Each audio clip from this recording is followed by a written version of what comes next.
आप सबको प्रभु यीशु मसीह के नाम में जय मसीह की। परमेश्वर पिता का धन्यवाद हो कि परमेश्वर ने एक बार फिर से ये सुंदर अवसर दिया कि हम लोग फिर से उसके नाम को ऊंचा उठा सकते हैं। और जब हमने ये अवसर हमारे जीवनों में मिला है तो आइए हम लोग उसके नाम को जब ऊंचा उठाते हैं, उसकी हम सिताइश करते हैं, उसके वचन से सीखते हैं, तो सबसे पहले हम लोग उसकी आत्मा की उपस्थिति मांगें, उसकी सामर्थ्य को मांगें और उसकी सामर्थ्य में होकर के आज की आराधना को करें। आइए हम लोग आराधना को आरंभ करने से पहले छोटी सी प्रार्थना करें। हमारे अद्भुत और अनुग्रहकारी परमेश्वर पिता, हम आपके सम्मुख आते हैं, धन्यवाद करते हैं सुंदर अवसर के लिए जो प्रभु यीशु मसीह आपके अनुग्रह के द्वारा हमारे जीवनों में जुड़ा है। प्रभु, जब हम आपके वचन को सीखते हैं, थोड़ा समय हम आपकी आराधना करते हैं, हर एक के केंद्र प्रभु आप हों और आपको देखते हुए, निहारते हुए प्रभु यीशु मसीह हम आपकी उपासना कर सकें। सारी बातें हम आपके हाथों में देते हैं, ये समय हम आपके हाथों में सौंप देते हैं। हमारे प्रिय जितने देखते हैं प्रभु यीशु मसीह हर एक को आशीषित करें, हर एक के साथ रहें।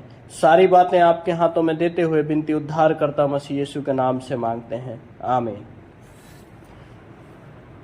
आइए हम लोग आज के वचन के लिए निकाल लेंगे रोमियो की पत्री, उसका 3 अध्याय और उसके 21 से 26 पद को हम लोग पढ़ेंगे। रोमियो की पत्री, उसका 3 अध्याय और उसके 21 से 26 पद को हम लोग पढ़ेंगे।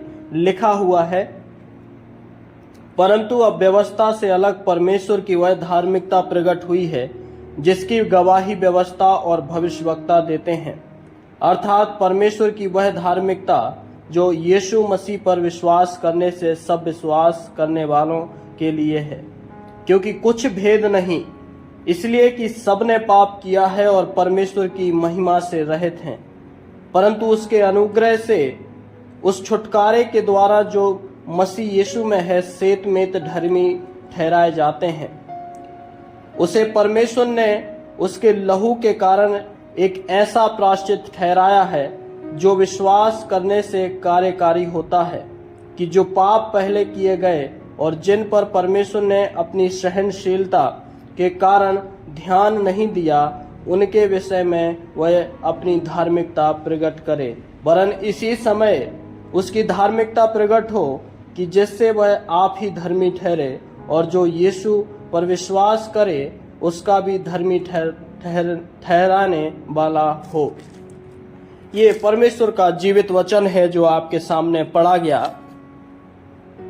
परमेश्वर के वचन में हम लोग जानते हैं कि परमेश्वर का वचन हर एक प्रकार से हमें शिक्षा देता है, हर एक प्रकार से हमें चिताता है, हर एक उत्तम मार्ग पर चलने के लिए हमारा मार्गदर्शक बनता है। परमेश्वर का वचन मनुष्य के जीवन के लिए एक ऐसा मार्ग है जो मनुष्य कहीं और से या किसी और तरीके से नहीं खोज सकता।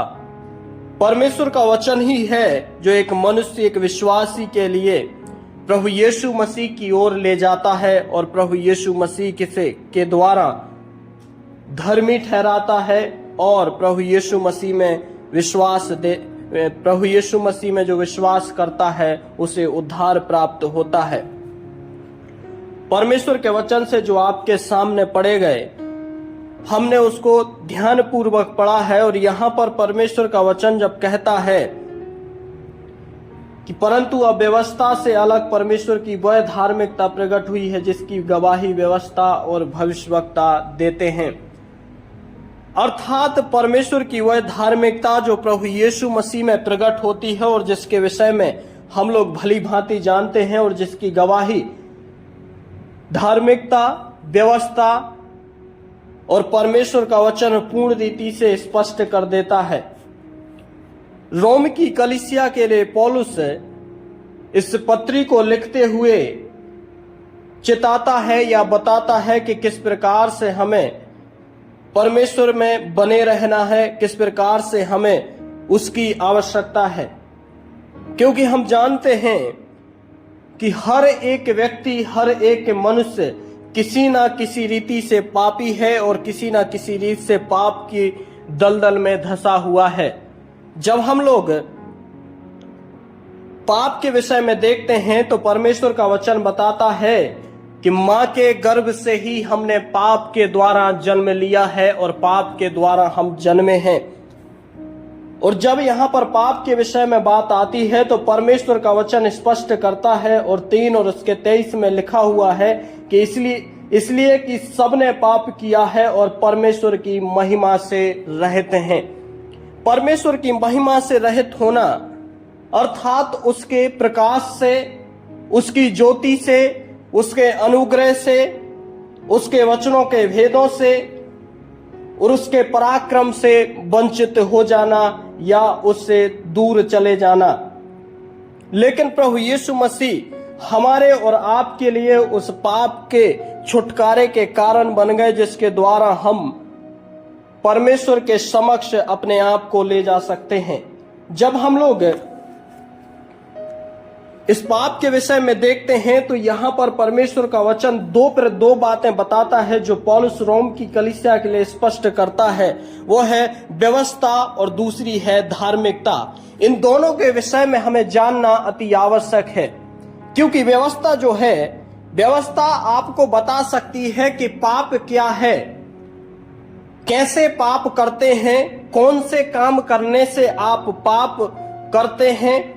व्यवस्था आपको पाप करने से रोक सकती है, व्यवस्था आपको पाप की ओर जाने से रोक सकती है, व्यवस्था आपको बता सकती है कि पाप आखिर क्या है, लेकिन व्यवस्था आपको उद्धार नहीं दे सकती।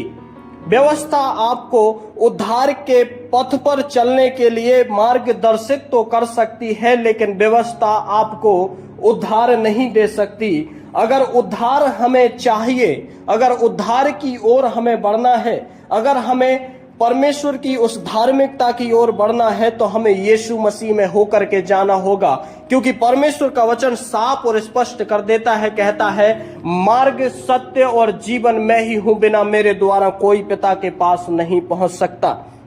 दूसरी बात जो धार्मिकता की बात यहाँ पौलुस करता है और रोम की कलीसिया को, रोम के विश्वासियों को यहाँ पर धार्मिकता की बात करते हुए जब दिखाई देता है, धार्मिकता क्या है?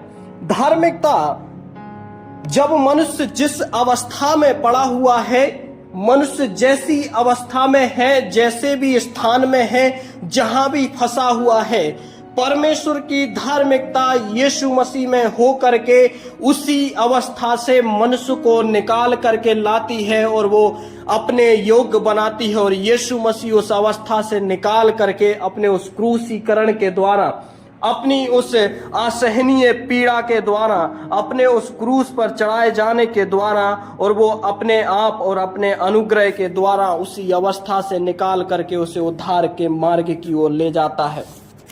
लेकिन जब हम लोग देखते हैं कि हमें उद्धार की आवश्यकता है और उद्धार के मार्ग पर हमें चलने की आवश्यकता है, ये उद्धार का मार्ग यीशु मसीह में है, और जो इस उद्धार के मार्ग पर चलना चाहता है और जो इस उद्धार के मार्ग को अपनाना चाहता है, उसे सबसे पहली बात है वो है कि उसे विश्वास करना होगा। विश्वास के अनुसार वो उस उद्धार के मार्ग पर चल सकता है, क्योंकि विश्वास के द्वारा ही यीशु मसीह उसे प्राप्त होगा।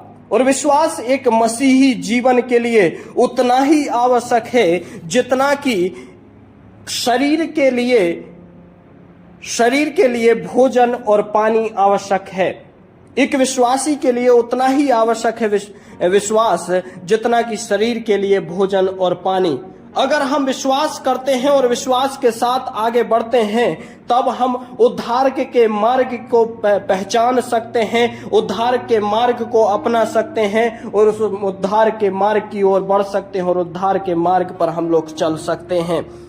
क्योंकि जब हम विश्वास करते हैं तो उस विश्वास की पहल या वो विश्वास हमारे जीवन के लिए, हर एक क्षण के लिए, हर एक परिस्थिति के लिए कार्यकारी होता है। इस विश्वास का एक जीता जागता उदाहरण जो हम लोग परमेश्वर के वचन से देखते हैं, जब आप डैनियल की किताब को पढ़ेंगे और डैनियल 3 अध्याय और उसके 19 पद से जब आप आगे पढ़ेंगे, 3 व्यक्तियों के विषय में हम लोग जानते हैं, सदरक, मेशक और अबेदनगो। जब नबूकदनेस्सर राजा ने इनको धधकते हुए भट्टे में डलवा दिया, जब धधकते हुए भट्टे में ये लोग डले हुए थे, इनका विश्वास इनको उस धधकते हुए भट्टे से निकालने के लिए कार्यकारी हो गया, क्योंकि इनका विश्वास पूर्ण रीति से परमेश्वर पर था। और जब हम विश्वास करते हैं तो मेरे प्रियो, उस विश्वास के द्वारा हम लोग चाहे कैसी भी परिस्थिति में हो, चाहे कहीं भी हो, यीशु मसीह हमें अपने उस उद्धार के मार्ग में शामिल कर लेता है। दूसरी बात जो हम लोग देखते हैं वो है उसका प्रेम, या उसके प्रेम के द्वारा हम उस उद्धार के मार्ग पर चल सकते हैं। हम लोग देखते हैं यूहन्ना 3:16 में लिखा हुआ है, क्योंकि परमेश्वर ने जगत से ऐसा प्रेम किया कि उसने अपना एक लौता पुत्र दे दिया। ये था अगम्य प्रेम, ये था अनोखा प्रेम, ये था अद्वितीय प्रेम जो प्रभु यीशु मसीह से हम लोग देखते हैं, जो परमेश्वर ने अपने पुत्र में होकर के दिखाया। और परमेश्वर ने हमारे लिए और आपके लिए ये प्रेम हमारे लिए प्रकट कर दिया। जब हम लोग देखते हैं इस प्रेम को, तो ये प्रेम ऐसे ही नहीं दे दिया गया। ये प्रेम ऐसे ही नहीं जो हम लोग संसार का प्रेम देखते हैं, जो अलग अलग रीति से प्रकट किया जाता है, चाहे वो शाब्दार्थिक तरीके से हो, चाहे वो कलात्मक तरीके से हो। मनुष्य अलग अलग रीति से इस प्रेम को परिभाषित करता है, अलग अलग रीति से इस प्रेम को प्रकट करता है। लेकिन प्रभु यीशु मसीह ने अपने प्राणों को देकर के इस प्रेम को प्रकट किया।